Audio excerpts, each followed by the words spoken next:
비아 돌로로사, 예수님이 가신 그 십자가의 길, 고난의 길을 말씀하는데, 예수님이 가신 그 길을 우리가 특별히 사순절 기간에 깊이 있게 마음에 새기고 묵상하면서 우리도 주님의 십자가의 길, 구원의 길이 참된 복된 길이요 승리의 길임을 알고 주님의 십자가의 길을 따라 함께 걸어갈 수 있는 우리 모두가 되실 수 있기를 바랍니다.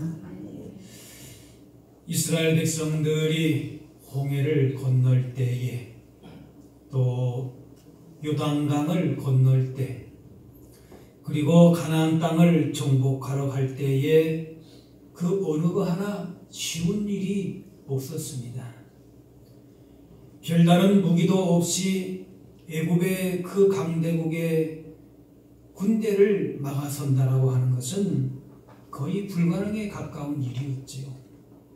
또 거친 광야를 지나면서 주변의 여러 나라들, 민족들을 상대하는 것도 참으로 어려운 일이었습니다. 또 가나안 땅에 들어가서 그 땅을 정복한다라고 하는 것도 그 거대한 성벽으로 무기로 무장된 그 성을 무너뜨린다는 것이 사람으로 볼 때에는 거의 불가능에 가까운 일이었습니다. 너무나도 어려운 과정이었습니다. 그런데 하나님은 그때마다 백성들에게 너희는 그 일을 하라고 하십니다. 하나님은 말씀하시고 우리는 순종해야 하는데, 현실은 순종보다는 불순종할 수밖에 없는 이유들이 더 많아 보입니다. 사람의 계산으로서는 도저히 답이 나오지 않는 것입니다. 그것이 우리가 하나님 말씀 앞에서 우리가 순종해야 하는 현실입니다. 여러분, 하나님 말씀에 정말 순종하고 계십니까? 그런데 여러분 어떻습니까? 정말 순종할 수 있는 그런 상황이나 여건이나 그런 능력이나 이런 것들이 다 되십니까? 그런데 믿음의 선조들은 그 역사를 보게 되면은 하나님이 말씀하시면은 그 말씀을 붙들고 순종했습니다. 도저히 안 될 것 같은, 불가능한 것 같은 절체절명의 위기 가운데서 아무런 계산이 나오지 않는데 순종하니까 되더라는 겁니다. 승리했다라는 겁니다. 가장 여러 가지 우리가 앞에서 가나안 땅을 정복한 내용도 말씀드렸지만은 기드온의 전쟁 역사를 보게 되면은 아주 너무나도 분명하게 나옵니다. 기드온이 미디안 대군 13만 5천 명과 싸워야 합니다. 그런데 막상 모아보니까 3만 2천 명이 모였습니다. 그런데 하나님은 3만 2천 명도 많다고 하시고 1,000명으로 줄이라 합니다. 아니, 모여도 보니까 10,000명이 모였어요. 근데 하나님은 10,000명도 더 줄이라는 거예요. 그래서 300명까지 줄인 겁니다. 미디안 대군을 상대할 때 3만 2천 명을 가지고 13만 5천 명을 어떻게 상대하겠습니까? 그런데 거기서도 99%를 또 줄이라고 하는 겁니다. 하나님은 이렇게 말씀하시는 것입니다. 힘으로 하는 것이 아니다. 숫자로 하는 것이 아니다. 오히려 너 힘을 빼라. 너 계산을 내려놓아라라고 하는 것이지요. 내가 너희와 함께 함으로 된 것이 아니냐. 나를 철저히 의지하고 순종할 때에 내가 일한다. 그렇게 말씀하는 것이지. 말씀을 의지하여서 그물을 던질 때에 밤새 그 고기를 그 평생 물고기 잡았는데 잡지 못하였지만은 말씀에 의지하니까 베드로 자신의 배뿐만 아니라 친구의 배까지도 가득히 채우는 기적을 체험했습니다. 우리가 볼 때의 기적이지만 하나님께서 하시는 것은 그건 우리에게 너무나도 당연한 일이지요. 말씀에 순종하니까 하나님의 일을 하시고 역사하시는 것이죠. 신앙이라고 하는 것은 그 어떤 상황에서도 말씀을 믿고 의지하고 순종하는 것입니다. 그때의 삶의 변화와 기적이 일어나는 것입니다. 특별한 일이 일어나서 그런 것이 아니에요. 하나님의 말씀을 붙들고 사는 것, 순종하며 사는 것, 그 자체가 이미도 기적을 경험하며 사는 것인 줄로 믿습니다. 우리는 이미 예수 그리스도의 복음을 통하여서 구원받은 하나님의 자녀들입니다. 이것을 확신할 수 있어야 하면서 그 확신 가운데 말씀을 순종함으로 하나님의 놀라운 구원의 역사를 누리면서 승리의 삶을 살아갈 수 있을 줄로 믿습니다. 본문에 나면서부터 걸어본 적이 없는 사람이 나옵니다. 이런 장애를 가지고 태어났다는 사실만으로도 삶의 상처가 얼마나 깊었을 것입니까?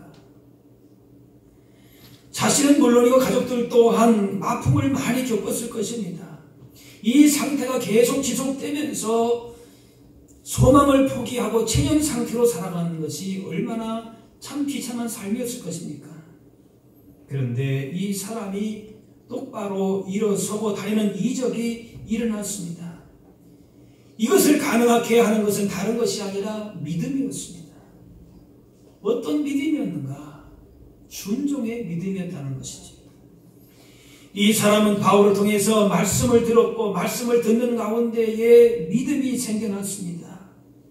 그때 바울은 이 사람에게 믿음이 있구나. 그걸 보았습니다.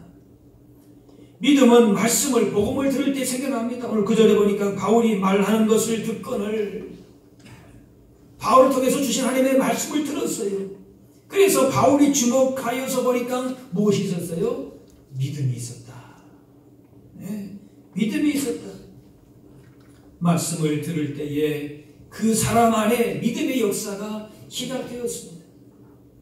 내가 노력한다고 애쓴다고 믿음이 생기는 것이 아닙니다. 믿음의 씨가 뿌려져야 믿음이 생깁니다. 그 믿음의 씨가 바로 말씀입니다. 복음입니다. 내 생각과 지식과 경험과 방법으로 믿음이 생기는 것이 아닙니다. 오랜 시간 동안에 기다리고 신앙생활 나름대로 한다고 믿음 생기는 거 아닙니다.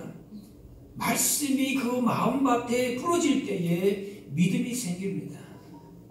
그래서 이사야 말씀에 내게 듣고 들을지어다 그랬어요. 따라합시다. 듣고 들을지어다. 네. 말씀을 듣고 또 마음에 새기고, 그래서 그리하면 너희가 좋은 것을 먹을 것이고 너희 자신들이 기름진 것으로 즐거움을 얻으리라. 너희는 귀를 기울이고 내게로 나와 들으라. 그리하면 너희 영혼이 살리라. 신앙인은 제대로 들을 줄 아는 사람이 주님의 십자가의 사랑과 보혈의 능력과 약속의 말씀을 듣고 또 듣는 겁니다. 나를 향하신 주님의 사랑, 그 십자가의 능력, 그 말씀을 듣고 또 들을 때에 세상이 감당치 못할 믿음이 있고 내 영혼이 살아나고 세상을 변화시키는 그런 승리가 우리 가운데 믿음으로 주어지게 되는 줄로 믿습니다. 말씀을 잘 들을 때에 즐거움이 있고 영혼이 살아납니다. 히브리 4장에 하나님의 말씀은 살아있고 활력이 있어 좌우의 날선 어떤 검보다 예리하다 그랬습니다.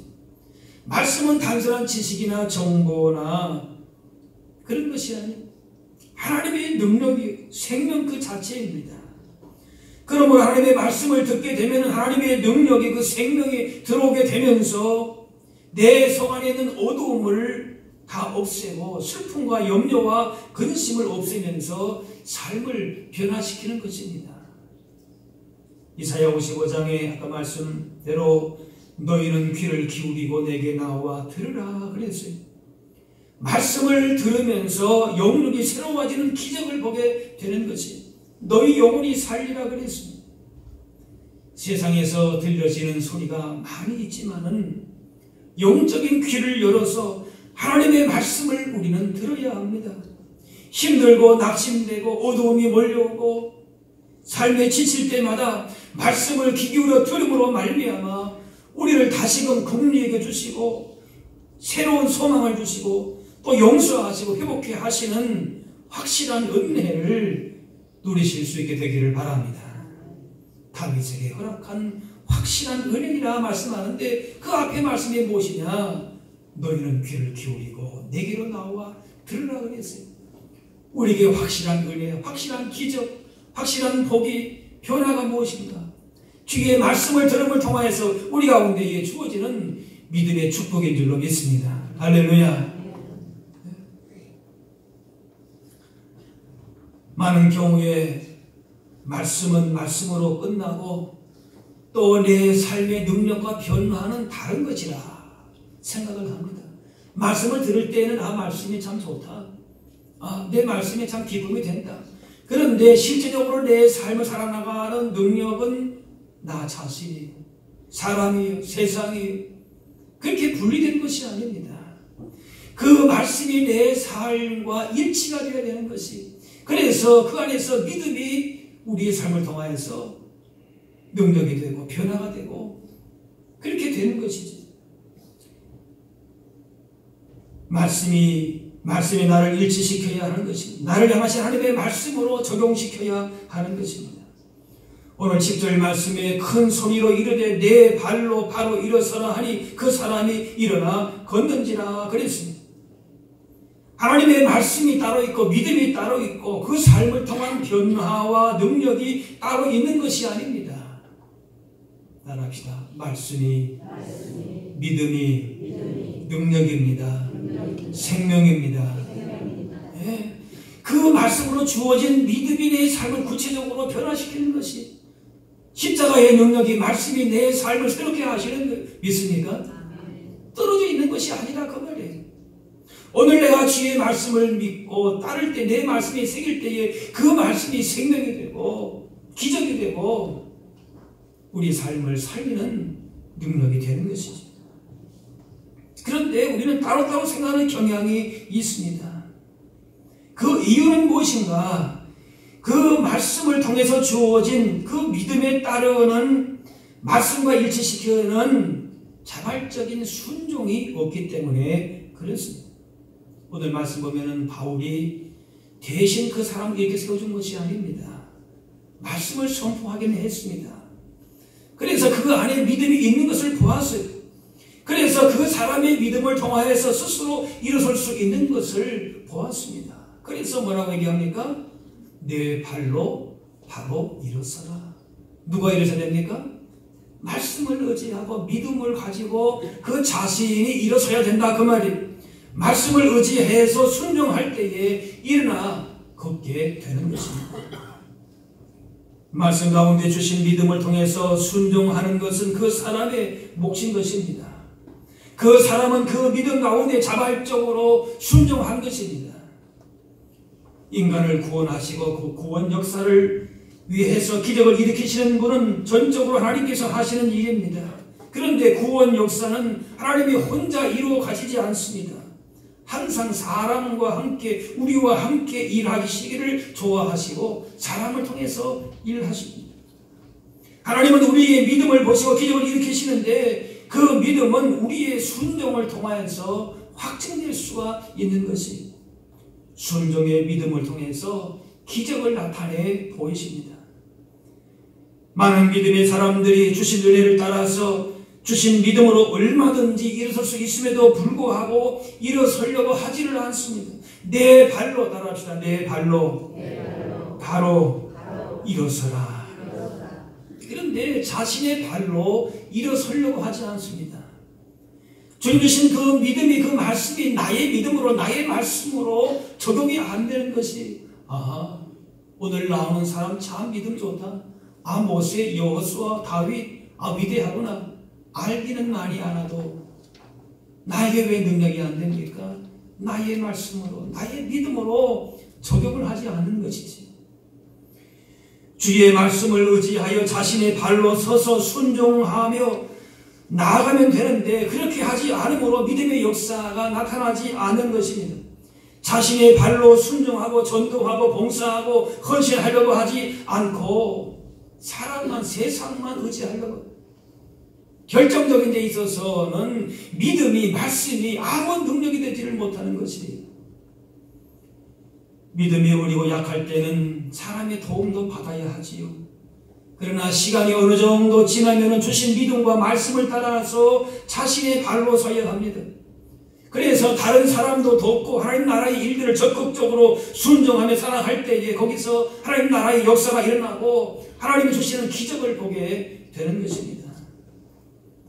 다른 사람을 위로하고 돌보고 주신 사명을 감당해야 될 사람들이 여전히 젖먹이처럼 사람만 의지하고 세상만 바라보면서 사소한 일에 상처받고 늘 낙심한 가운데 머물러 있다면은 이제는 그런 어린 나이의 일을 버리고 자신의 발로 서서 순종의 믿음의 사람으로 자라갈 수 있어야 할 줄로 믿습니다. 하나님은 순종의 믿음을 기뻐하십니다. 말씀을 듣고 깨달은 은혜 받는 자리에만 머물러 있지 말고 주신 말씀과 믿음을 따라서 순종의 모습이 나타나기를 원하십니다. 순종의 믿음을 소유한 사람은 순종적인 성품이 있습니다. 주님의 온유한 마음을 품게 됩니다. 말씀도 잘 받아들이고 하나님을 향한 믿음도 있는 것 같은데 도무지 마음이 딱딱하고 도무지 소통이 안 되고 순종이 나타나지 않는다. 그러면은 내가 제대로 말씀을 내가 받고 있는가?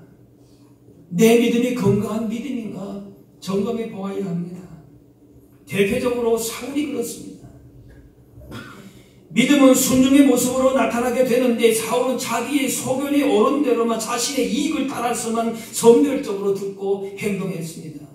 그거 순종 아닙니다. 아말렉과 전쟁에서 모든 걸 진멸하라 하셨지만은 아말렉 왕을 살려두고 제사한다는 명목으로 양과 소 중에서 좋은 것만 남겨두었습니다. 하나님을 위한다는 그런 표면적인 이유는 있었습니다. 근데 그거 믿음 아니었습니다. 순종 아니었습니다. 말씀에 순종하는 것 같았지만은 자기 욕심을 지우기 원했습니다. 그래서 사울을 향해서 사무엘이 책망을 합니다. 순종이 제사보다 낫고 듣는 것이 수양의 기름보다 낫다 그랬습니다. 사울이 제사도 많이 해서 수양도 드렸습니다. 그걸 목적으로 해서 아말렉과의 전쟁에서 진멸하지 않았습니다. 하나님이 너 그거 순종 아니다 말씀하시는 거예요. 외적인 의식보다 순종의 자세가 더욱 중요하다는 말씀입니다. 자신의 불신앙과 탐욕과 불순종을 제사라고 하는 명분으로 값지려고 했습니다. 그러나 하나님 앞에서 그것이 통할 리가 없습니다. 아말렉과의 전쟁을 보게 되면 겉으로 보면 사울은 90% 이상을 순종했습니다. 그런데 말씀대로 하지 않았습니다. 오히려 잘못된 순종이 자신을 더욱더 교만하게 만들고 회개하지 못하게 합니다. 겉으로는 하나님을 섬기는 신앙인의 모습이지만은 결국은 자기의 소견대로만 행동하는 것은 종교인의 모습이지 참된 순종의 모습은 아닙니다. 사실 우리는 100% 순종하지 못할 때가 많습니다. 그러나 이런 연약함을 겸손히 주님 앞에 아뢰고 그 불순종의 자리에서 돌이키고자 하는 자를 주께서 긍휼히 여기십니다. 그런데 사울은 끝까지 자기의 자리만 고집하고 불순종의 사람이 되고 말았습니다.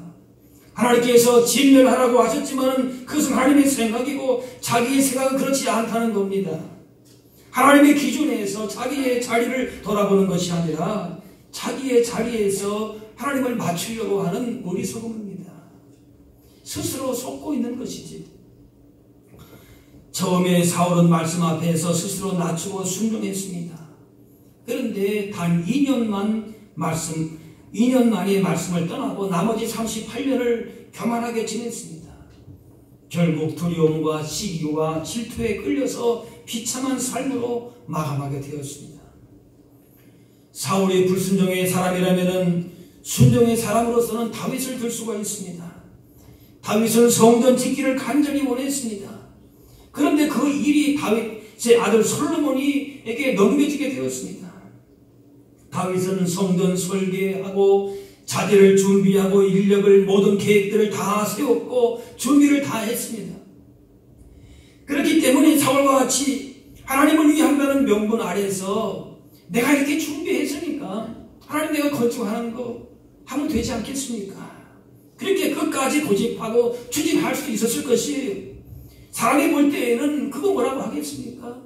아, 성전을 사랑하니까 저렇게 잘 준비해서 성전을 건축했다. 아, 잘했다 하지요. 그런데 하나님이 원치 않으셨어요. 그렇게 했다면 그것은 순종이 아니라 무엇입니까? 선한 목적을 가지고 자기가 하려고 하지만은 그러나 자신의 욕심과 뜻을 이루는 형식적인 제사가 되었을 것이에요. 우리가 정말 주님 앞에 순종의 믿음을 가지고 섬기는가 아니면은 형식적인 제사로 주님을 섬기는가 겉모양은 비슷할 수가 있습니다. 그런데 하나님은 분명히 구별하십니다. 다윗은 자기의 뜻을 관철하기보다는 하나님의 말씀이 이루어지기를 원했습니다. 쉽지 않은 결정이었지요. 다윗이 성전 건축을 얼마나 간절히 사모했습니까? 그런데 하나님이 노하니까 그 말씀대로 철저하게 순종하는 모습입니다. 그래서 하나님 마음에 합한 자라 그런 칭호를 받게 된 것입니다. 자신의 소원이 거절되었음에도 원망과 불평하지 않고 오히려 약속하신 미래의 더 큰 축복을 바라보면서 기뻐하고 감사했습니다. 인간적인 어떤 그런 목표는 이루어지지 못했다 할지라도 오히려 그 말씀 가운데에서 주시는 그 축복을 그 받음으로 말미암아 그 안에서 감사하고 기쁨을 누렸다는 것이지. 또한 사울을 죽일 기회가 2번이나 왔음에도 자신의 생각대로 판단하고 행동하지 않았어요. 주위에서 당신 이번이 기회다. 저 왕을 대적을 죽이라. 그런데도 하나님은 원치 않으신다. 하나님 기름 부은 종을 내가 손댈 수가 없다. 하지 않았습니다. 하나님 앞에 자신의 뜻을 꺾고 하나님의 주권에 철저하게 순종하는 모습입니다. 우리아를 죽인 죄인이라고 하는 나단의 책망을 들었습니다. 당시 고대 왕으로서 그럴 수도 있지 생각할 수도 있을 것이. 그런데 왕의 체면을 무릅쓰고 그 자리에 무릎 꿇고 곧바로 참회했습니다. 하나님 앞에서 1절 변명하지 않고 따라합시다. 말씀 앞에 무릎을 꿇었습니다. 세상의 어떤 대의 명분과 변명과 자기의 체면과 이런 것이 중요한 것이 아니에요. 자기의 이름을 내세우는 게 중요한 것이에요. 우리는 하나님의 일을 한다고 하면서 자기의 이름을 자기의 어떤 대의 명분을 가지고 그렇게 포장하는 일들이 얼마나 많습니까? 그런데 정작 하나님의 말씀대로는 순종하지 않는 모습들 있다 그 말이지요. 아들 압살롬이 반역하면서 수모를 당하면서까지도 끝까지 용서하고 품으려 했습니다. 주님의 마음을 품고 순종을 택한 것입니다. 하나님 앞에서 사람과의 관계에서 이러한 순종이 때로 힘들고 이해가 안 되어도 하나님이 이끄시는 대로 따랐을 때에 복이 되고 기쁨이 되는 줄로 믿습니다. 말씀 따로 있고 믿음 따로 있고 내가 살아가는 삶의 현장이 따로 있고 능력이 따로 있고 이렇게 분리되지 말아야 된다는 것이지. 하나님의 뜻을 알고서도 알기만 하고 아는 것을 행동으로 옮기지 않는 것이 우리의 문제일 수가 있습니다. 말씀도 알고 믿음도 아는데 순종의 자리에까지는 가지 못하는 것입니다. 하나님은 그런 우리의 연약함을 아시고 긍휼히 여기시고 여러 가지 방법을 통해서 순종하게 하십니다. 앞에서 말한 기드온이 담대하게 전쟁에 임해서 승리했는데 그 자신의 힘이 아닙니다. 전쟁의 출발은 기드온이 아니고 하나님으로부터 시작이 되었습니다. 때로는 조직도 필요하고 세력도 있어야 되고 전략과 전술도 세워야 합니다. 그러나 그보다 앞서서 갖춰야 될 것은 하나님의 능력에 대한 확신과 헌신입니다. 순종할 수 있는 용기와 능력이 우리에게 있지 않습니다. 우리 하나님이 얼마나 위대하신 분인가를 깨닫는 데 있습니다. 우리로 하여금 하나님의 능력을 확신하며 순종할 수 있도록 그렇게 도우십니다. 우리가 감당할 수 없는 일들이 있습니다. 우리가 어떻게 하겠습니까? 14만 5천 명을 300명으로 어떻게 대하겠습니까? 그런데 하나님께서 기드온에게 그렇게 할 수 있는 확신과 담대함을 주시는 것이죠. 수적으로 열세였던 기드온이었지만 하나님께서 기드온에게 하나님의 승리를 확신할 수 있도록 순종할 수 있도록 그렇게 인도하셨습니다. 아직도 하나님의 말씀대로 순종함으로 주어지는 구원의 능력에 대한 승리의 확신이 부족합니까?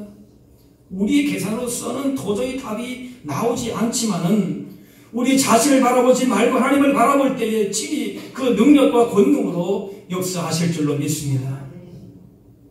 순종할 수 있도록 그런 확신과 능력과 담대함을 주신다는 거예요. 못할 이유도 없다는 것이죠.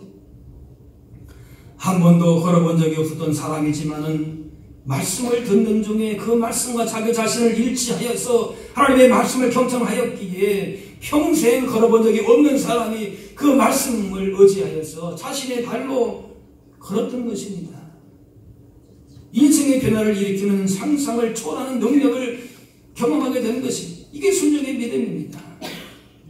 하나님께서 내 발로 바로 일어서라 하십니다.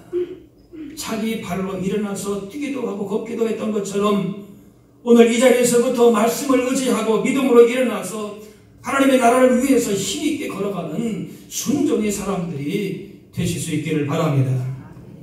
기도는 자신의 힘으로서 도저히 이길 수 없음을 알았지만은 하나님께서 하라고 하신 방법을 따라서 항아리와 나팔, 횃불을 가지고 그게 무슨 힘이 있으니 그런데 순종함이 힘이었던 것이 순종함으로 승리하게 되었습니다. 기가 막힌 무슨 방법이 아니었습니다. 하나님의 말씀대로 순종해서 얻은 승리였습니다. 얼마만큼 잘 무장했느냐 그것이 아니었습니다. 얼마만큼 하나님의 능력을 확신하고 순종하였느냐 거기에 싸움의 열쇠가 있는 것이지요. 하나님께 축복이나 능력을 구하기 전에 하나님의 말씀에 순종해달라고 기도해야 합니다.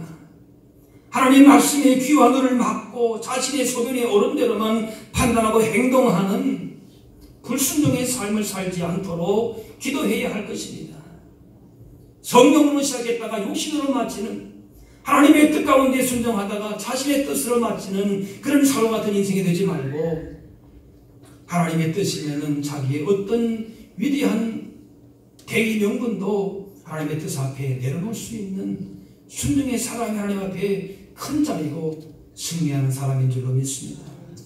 온 마음을 다해 순종하기를 힘쓰므로 순종의 사람으로서 하나님께서 기뻐하시는 능력 있는 복된 삶을 살아가실 수 있는 저와 여러분들이 다 될 수 있기를 바랍니다. 기도하겠습니다.